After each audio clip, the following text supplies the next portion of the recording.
Bonjour tout le monde, bienvenue sur le cours WordPress. À partir en tout cas de cette 8e séance, nous attaquons un nouveau chapitre et le dernier de cette playlist, à savoir l'introduction ici au développement. Donc toutes les séances que nous avons vues avant concernaient toutes les personnes parmi vous qui souhaitaient mettre en place un système WordPress ou une boutique en ligne, pouvoir personnaliser avec un thème, installer quelques extensions et avoir tout un site qui est fonctionnel. Mais à partir de là, si vous comptez aller un petit peu plus loin, en développant éventuellement justement votre propre thème, pourquoi pas en développement des extensions, vous allez pouvoir voir tout ça un petit peu à partir de ce chapitre. Évidemment, comme il s'agit de programmation, il y a des prérequis qui vont être nécessaires pour suivre les prochaines vidéos. Donc on va en parler un petit peu dans cette vidéo d'introduction. Donc je vous invite bien évidemment à aller voir d'autres playlists en amont si vous ne connaissez pas au niveau des langages. Parce qu'il va falloir connaître donc notamment HTML, CSS, qui sont vraiment les bases, les prérequis pour la création de pages web. Et ensuite PHP, ce qui va permettre simplement de faire le développement en lui-même des pages pour les différents traitements. SQL, bon, c'est plus secondaire ici, mais bon, c'est bien quand même de connaître un minimum. Et éventuellement du JavaScript si vous comptez vous en servir dans le développement de vos pages et des différents codes que vous serez amené éventuellement à écrire. Donc c'est évidemment nécessaire si vous voulez faire un petit peu de programmation sur WordPress pour continuer en tout cas à aborder ce chapitre plus sereinement. Ceci étant dit, on va voir ensemble, alors on est sur la vidéo d'introduction ici, donc on va pas commencer à développer tout de suite, on va juste regarder un petit peu l'organisation des fichiers, c'est-à-dire qu'on va s'intéresser un petit peu à la partie interne de WordPress, regarder comment sont organisés les fichiers, comment est faite l'arborescence, et voir rapidement en tout cas quels fichiers peuvent être intéressants, même si certains, nous irons plus en détail pour certains dans certaines vidéos en tout cas du cours, qui sont à venir. Si vous n'avez pas pris d'hébergement en tout cas chez Hostinger et que ça vous intéresse, je vous renvoie bien évidemment avec le lien qui est dans la description de la vidéo en commentaire épinglé, qui va vous renvoyer directement sur cette page. Et à partir d'ici, donc en restant bien sûr sur la même page, vous avez différentes offres d'hébergement qui sont disponibles pour pouvoir par exemple héberger votre blog ou même un ensemble de sites WordPress ou non. D'ailleurs, je rappelle, c'est pas obligatoire, mais vous pouvez comme ça disposer d'un espace d'hébergement en ligne pour l'ensemble de vos sites web. Donc vous pouvez comme ça regarder un petit peu l'ensemble des informations qu'on a. Je vous avais déjà de toute façon énuméré dans d'autres vidéos. Il y a tout ce qu'il faut notamment pour on va dire les outils d'intégration pour WordPress, y compris pour WooCommerce si vous souhaitez mettre une boutique en ligne directement via votre blog. Et ensuite, vous pouvez, donc une fois que vous avez choisi en tout cas l'offre qui vous convient le mieux par rapport à ce que vous voulez mettre en place, vous la sélectionnez, vous arrivez directement sur cette nouvelle page où vous allez pouvoir choisir la durée d'hébergement. Comme d'habitude, plus vous avez le budget en tout cas de prendre une durée importante, et plus vous ferez d'économies ici sur votre hébergement, qui sera bien sûr ensuite renouvelé à la fin de ce délai-là. Vous allez pouvoir ensuite enregistrer des informations pour pouvoir vous créer un compte. C'est à partir de celui-ci que vous allez pouvoir faire toute la gestion, et c'est ce que je vais vous montrer d'ailleurs juste après. Et ensuite, sélectionner les moyens de paiement, remplir vos informations de paiement, très important aussi, et ne pas oublier d'ajouter le code promotionnel formation vidéo, qui est aussi indiqué de toute façon dans la description de la vidéo, de l'appliquer, et vous aurez comme ça une réduction de 10% supplémentaire sur l'ensemble de votre commande. Voilà, pensez-y, et on pourra comme ça partir sur les mêmes bases pour tout le monde. Voilà. Une fois que vous avez en tout cas souscrit votre hébergement, ou alors si c'est déjà le cas, vous avez donc normalement votre plateforme ici. Donc on va directement basculer sur cette partie. Et directement depuis cette partie, on va pouvoir accéder, alors sans passer par un logiciel par exemple pour aller, un client FTP pour aller voir directement au niveau des fichiers, on peut directement passer ici par le tableau de bord, donc sur notre page des sites web, donc la section site web, on va se rendre sur tableau de bord et on va obtenir ici la possibilité d'accéder en tout cas à l'ensemble des fichiers via le gestionnaire de fichiers. Donc on va passer par ce dernier qui sera suffisamment clair et pratique en tout cas pour ce que je vais vous montrer dans cette vidéo. Donc encore une fois, je vais vous énumérer quelques fichiers importants par rapport à ce que nous allons voir. Et par la suite, de toute façon, on viendra là-dessus, on fera du développement à partir des prochaines vidéos. Alors je vais par contre zoomer un petit peu. Ici, je vais enlever mon mode sombre. Voilà, parce que normalement, vous aurez quelque chose comme ceci.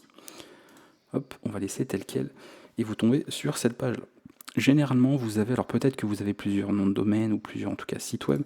Dans ce cas-là, vous aurez plutôt un ensemble de fichiers ici, notamment un répertoire domains, et à partir de ça, vous aurez donc votre site web, donc le domaine concerné, et une fois dans ce domaine, vous avez généralement un répertoire public HTML, qui va contenir l'ensemble des fichiers que vous avez.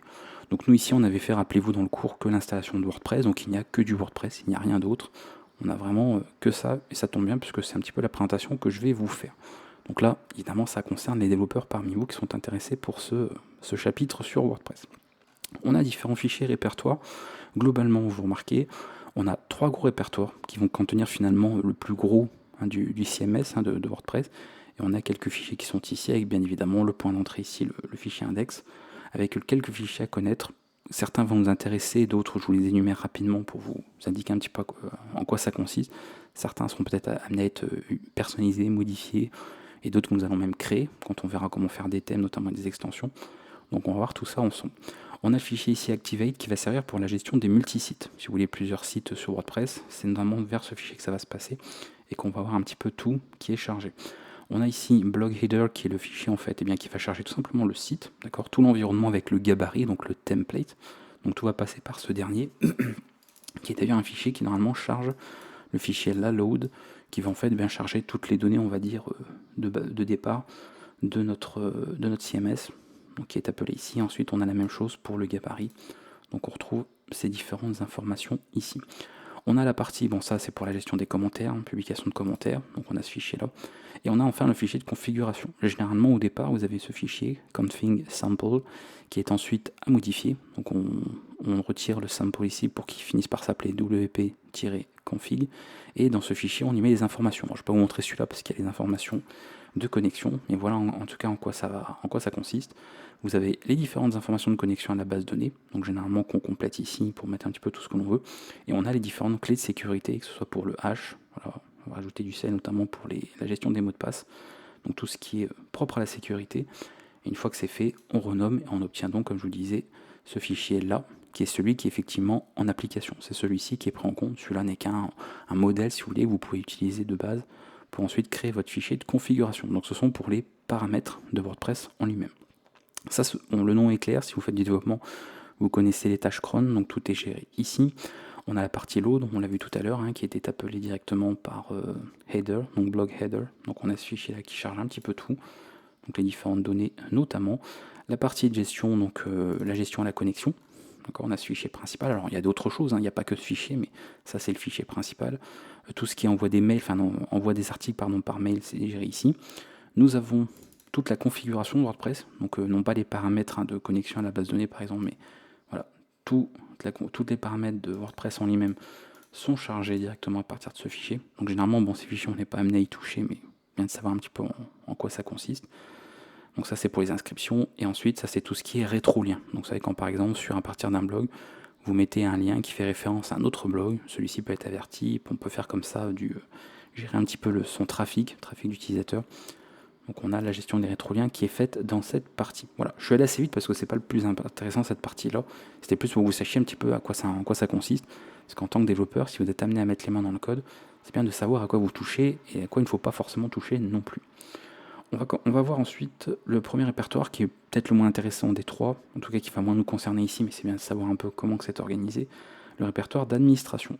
Alors généralement, par sécurité, vous prendrez peut-être l'habitude de renommer ce dernier. Pourquoi ? Parce que s'il y a des tentatives d'attaque de votre site, eh bien les pirates vont justement chercher ce répertoire qui porte le même nom puisque c'est un CMS, donc évidemment c'est son nom par défaut. Donc très généralement, vous aurez des outils, soit via des extensions, soit manuellement. On vous apprendra donc à renommer celui-ci, mais attention, ne vous amusez pas à renommer juste le nom du répertoire ici, parce qu'il faudra bien sûr que le nouveau nom soit pris en compte dans la configuration, puisque c'est le nom qui est enregistré ici. Donc pour la partie administration, on a tout un ensemble de fichiers, on en a beaucoup notamment, y compris donc ici tout un fichier pour gérer absolument tout. Donc ce soit, alors ce qui nous est intéressant, ce sont pour les fonctions, on a pour gérer notamment les articles ici, on a pour gérer la mise en ligne, les commentaires, on a tout ce qui est partie personnalisation, donc c'est notamment pour les thèmes qui va servir. Ça, ce sont pour les articles en eux-mêmes, pour les articles en eux-mêmes, toute la partie donc médias, etc. Même si on va voir la partie utilisateur surtout, on a différentes options d'administration qui sont donc gérées ici. Donc vous voyez qu'on retrouve vraiment beaucoup de choses qui peuvent servir ici. Voilà. Donc gestion des articles, après le reste, bon, c'est vraiment tout, pour la gestion des thèmes, etc. Mais on rappelle, côté administratif, c'est vraiment votre panneau d'administration, en fait, tout est géré ici. Donc l'ensemble, la gestion des utilisateurs également. Ça c'est pour la maintenance. Et ensuite, bon, toutes les ressources pour les images, etc. Et s'il y a des scripts, JavaScript également. Donc je suis passé aussi assez vite sur ce dernier, mais c'était en tout cas pour savoir s'il y avait, voir un petit peu comment c'était structuré. On arrive sur les deux derniers avec ceux sur lesquels nous allons donc le plus nous attarder finalement, notamment le répertoire Content, qui est celui, en fait, toute la partie utilisateur. Donc ça, on avait la partie administration, c'est un petit peu le cœur finalement, et ça, c'est la partie utilisateur qui va être celle que nous allons finalement le plus modifier, sur lequel vous allez rajouter le plus de choses. On retrouve principalement, et normalement peut-être, mais pas forcément, un répertoire Languages, si jamais vous avez notamment différentes langues par rapport aux outils que vous avez utilisés, avec tous les fichiers d'installation de langue pour vos extensions, vos thèmes. Donc on peut retrouver un petit peu tout. Et on a les thèmes. Donc vous voyez Estia qui est le thème que j'avais installé moi. Voilà, ici dans les précédentes séances si vous vous souvenez. Donc on a les fichiers de langue qui sont ici. Et pour les extensions, nous avons tout. Voilà, donc la fameuse extension pour la mise en cache, Lightspeed. Tout est ici, la boutique WooCommerce qu'on avait testé sur un tutoriel. Donc tout est là également. Voilà pour cette partie. Donc les choses sont organisées en tout cas telles quelles. Vos extensions sont installées dans le répertoire Plugins. Vous voyez, Lightspeed est ici, WooCommerce, Hostinger, etc. On retrouve tout. Donc tout se passe ici. Donc si vous deviez, rappelez-vous, installer manuellement une extension, c'est dans ce répertoire qu'elle serait ajoutée. La même chose, mais pour les thèmes, dans ce répertoire. Donc on retrouve à nouveau Estia. Donc ça, pareil pour le moment, ça vous dit pas grand-chose. Mais comme on va apprendre à créer notre propre thème, eh bien on va voir comment se structure ce dernier. Et donc on reviendra en détail là-dessus, y compris pour les extensions. On va dans extensions. Voilà, on voit qu'elles vont suivre un certain squelette, suivre un certain modèle. Donc on verra tout ça bien sûr plus en détail dans les prochaines vidéos. On a enfin donc la partie mise à jour, ça ne nous intéresse pas, et tout ce qui est mis en ligne. Voilà, dès qu'on met en ligne des médias par exemple pour les articles ou autres, généralement c'est trié d'ailleurs par année et ensuite mois, et bien tout est généralement disponible ici dans ce répertoire Uploads. Voilà pour cette partie content en tout cas. Et on termine finalement avec tout ce qui est inclusion. Donc ça, c'est tout finalement, toute la base tout le code source, d'accord, de base de WordPress. On a vraiment toute la partie ici qui va être utilisée par l'ensemble du CMS. Donc on a vraiment un petit peu tout qui se retrouve ici. Donc notamment pas mal de fichiers de classe qui généralement sont précédés par ce préfixe au niveau de WordPress, classe-quelque chose. Donc on a pas mal de choses. Elles ne sont pas toutes ici, il y en a d'autres, mais là, c'est vraiment le cœur même, on va dire, du système. On a bien sûr toutes les parties ici. Parfois c'est rangé dans des sous-répertoires pour d'autres choses. Donc vous avez ici bibliothèque et vous avez bien sûr le code source. Donc vraiment là tout est là, d'accord. N'oubliez pas qu'on est en PHP, donc si vous voulez vous intéresser un petit peu au code source, voir comment est fait WordPress, vous pouvez bien sûr aller un petit peu regarder là-dedans, voir un petit peu comment c'est codé. Donc c'est pour ça que c'est intéressant de voir ça, je trouve, dans cette vidéo d'introduction. On va revenir là-dedans. Qu'est-ce qui est intéressant aussi qu'on peut aborder ici? Donc la partie sur les blocs on a parlé, ok. Les catégories, c'est pas forcément ce que je voulais qu'on voie. Il y a pour tout ce qui est la validation des formulaires notamment et la sécurité de tout ce qui est HTML. Parce que ça porte en plus un nom bizarre, c'est voilà, celui-ci. Voilà, donc tout ce qui est validation, sécurité HTML, tout est géré dans ce fichier PHP. Principalement, on va redescendre parce qu'on a pas mal de choses. On a normalement le chargement des fichiers de base, donc c'est load, voilà, ce fichier-là, pardon, pas ce répertoire-là. Les médias, c'est géré ici, ce qui concerne les médias, donc tout est géré dans cette partie-là. Donc directement les IP1, les bibliothèques. Et voilà, je pense qu'on a fait un petit peu le tour. Bien sûr, pour les articles, normalement, on doit avoir un fichier post un peu plus bas qui est ici. Voilà, il est ici. Donc pour la gestion de tous vos articles, parce que c'est quand même la base même, la fonctionnalité première un petit peu de WordPress. Donc tout est géré là-dedans. Voilà, donc ça c'est vraiment pour les personnes qui seraient un peu curieux parmi vous, curieuses, qui voudraient aller voir un petit peu le code source, regarder un peu comment c'est fait. Même si bien sûr on ne va pas utiliser on va pas modifier indirectement ce genre de choses. On fera ce que l'on appelle des crochets, des attaches. Alors je préfère le mot attache, ce qu'on appelle en anglais des hooks. Et en fait c'est simplement la possibilité d'ajouter des fonctionnalités à WordPress sans modifier le code de base. Donc c'est généralement ce que l'on fait. Et ce que l'on sera amené à faire lorsqu'on va créer certaines choses au niveau du CMS. Donc on verra comme ça tout ce qui est en place. Qu'est-ce qui nous restait aussi? Les defaults, normalement on avait quelques fichiers aussi pour savoir pour les constantes notamment. On descend un peu, voilà. Les constantes sont là, les filtres, donc ça nous ne parle pas, mais les filtres on va les aborder de toute façon dans les prochaines vidéos. Donc c'est pour ça que je voulais les énumérer aussi. Ça fait partie des choses que nous allons voir pour la suite. Voilà. On a fait un petit peu le tour, rapidement certes, mais c'était important en tout cas de le faire pour cette vidéo, parce que je tenais pas forcément à tout énumérer par la suite. Donc comme on est sur la vidéo d'introduction ici au développement sur WordPress, c'était intéressant de voir un petit peu tout ça en détail. Ça maintenant vous voyez un petit peu en quoi c'est fait en interne. Donc ça aussi qui est bien, c'est que vous avez remarqué jusqu'à présent, on n'avait pas eu besoin d'aller regarder directement dans les fichiers. Si vous voulez vraiment juste vous servir WordPress, vous n'êtes pas un développeur, vous pouvez tout utiliser tel quel, hein, c'est le rôle même d'un CMS, pour pouvoir mettre en place votre blog, votre site, même une boutique en ligne, sans avoir besoin de faire de programmation et de développement. Vous avez tout qui est disponible. Mais là, on attaque un nouveau chapitre, donc on regarde tout ça bien sûr plus en détail pour la suite. Donc on a d'autres fichiers, hein, n'hésitez pas à regarder un petit peu tout ça. J'allais pas de toute façon vous tout montrer en détail, c'était plus pour, on va dire, partir du principe que vous n'aviez pas connaissance de tout ça avant de visionner cette vidéo. Et maintenant, vous voyez dans les grandes lignes comment est structuré en tout cas le CMS, pour un petit peu comment tout est organisé, et au niveau de la hiérarchie des différents fichiers qu'on retrouve pour WordPress. Voilà, je vous rappelle en tout cas que dans ce chapitre qui commence, nous allons donc voir ensemble la création et la personnalisation de thèmes, d'accord, c'est ce qui nous seront amenés donc à faire, donc plutôt d'utiliser un thème qui est déjà existant. On va créer notre propre thème, voir comment on peut le personnaliser, utiliser notamment des hooks, hein, comme je vous le disais, pour ajouter de certaines choses. Donc normalement on peut en afficher là, voilà, afficher les crochets, voyons, on en voit plein des hooks ici, donc des fonctionnalités, des parties de fonctionnalités qui peuvent être réutilisées ensuite. Donc on a ce genre de choses là. On verra notamment donc la gestion des filtres aussi, voir un peu comment tout cela fonctionne. Et dans un second temps, on abordera le développement d'extensions.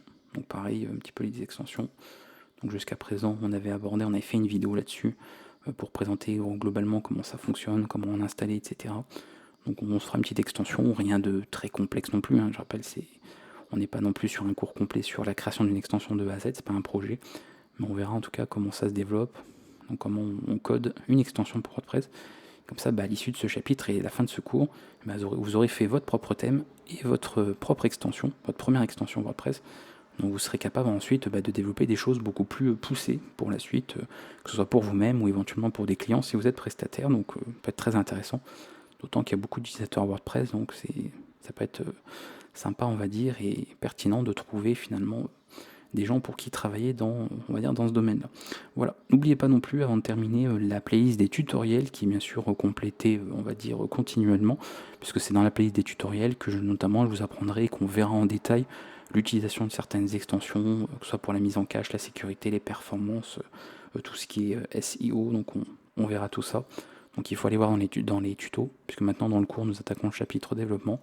Donc tout viendra en annexe dans la playlist des tutoriels pour venir compléter en tout cas les vidéos du cours que vous avez vues jusqu'à présent. Je vais vous laisser avec ça. S'il y a des questions, n'hésitez pas à les poser en commentaire. Là, c'était vraiment histoire de vous faire en tout cas l'introduction à ce nouveau chapitre, qu'on voit tout ça. Mais dès la séance prochaine, on va commencer à développer. Donc n'oubliez pas, hein, HTML, CSS, PHP, un peu de JavaScript sont les prérequis nécessaires pour comprendre et savoir faire du développement sur WordPress. Et on va comme ça attaquer ça directement dès la prochaine séance. Je vous dis à bientôt. Ciao tout le monde.